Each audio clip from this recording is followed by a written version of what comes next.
The COVID-19 pandemic in Malaysia is part of the 2019 coronavirus disease pandemic that is plaguing the world due to severe acute respiratory syndrome 2, SARS-CoV-2. The virus was confirmed to have spread in Malaysia at the end of January 2020 when tourists from China arrived in Johor through Singapore positively detected the virus on January 25, 2020 following the COVID-19 pandemic in Hubei, China.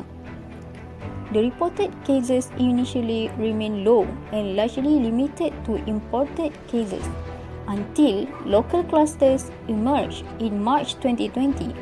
The cluster is linked to the Tabligh Congregational Religious Gathering in Sri Petaling, Kuala Lumpur, which led to a massive increase in local cases as well as exports to neighbouring countries.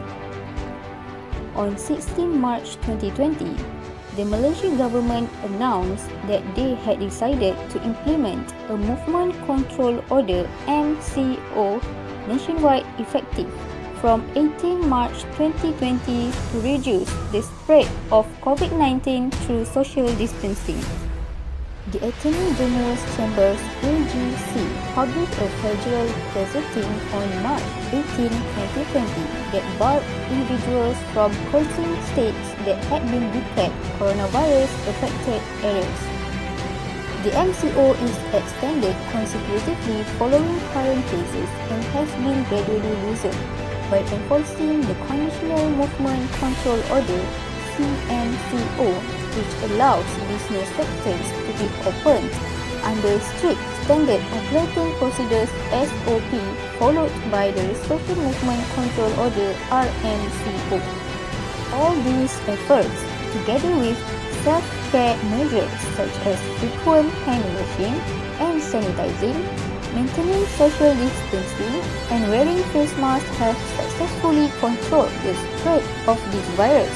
It was proven when daily active cases in Malaysia decreased steadily until the Sabah State Election held on 26 September 2020, which suddenly increased cases of COVID-19 infection in Malaysia. Following that, the third wave has erupted more widely than the previous wave, with over 120,000 confirmed cases, over 20,000 active cases, over 500 deaths.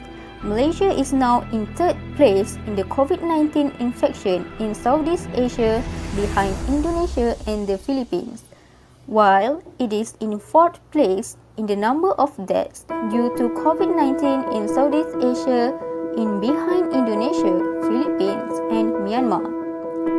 One of the issues taken is that politics matters had cause for the virus to go wild in Malaysia.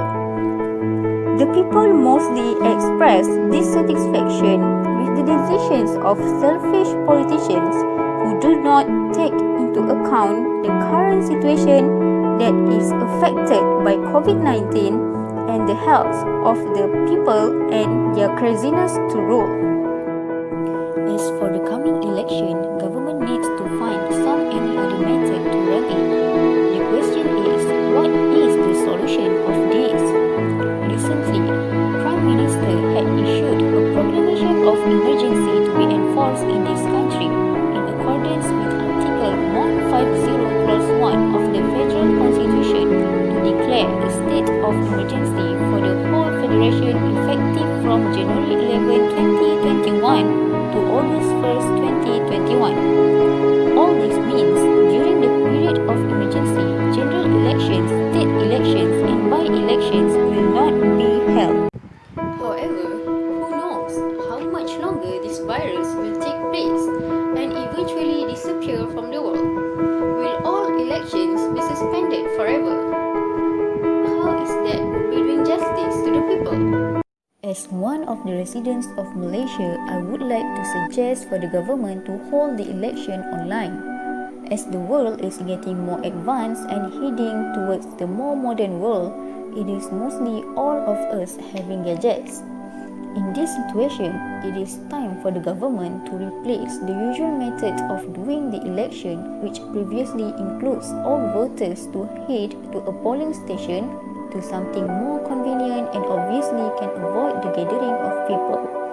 So, that is electronic voting. This could be done by introducing a mobile app where it will enable people to easily do the voting, so they do not have to even go out of their houses and meet up with people. But for those who are lacking in technology and are likely to have no smartphones or any gadgets, government can possibly set up some areas to be the drive-through polling station. So, for those who are unable to do the electronic voting, they can head to one of the drive-through polling stations and easily do the voting from their car by also following the SOPs. To conclude, these methods are not impossible to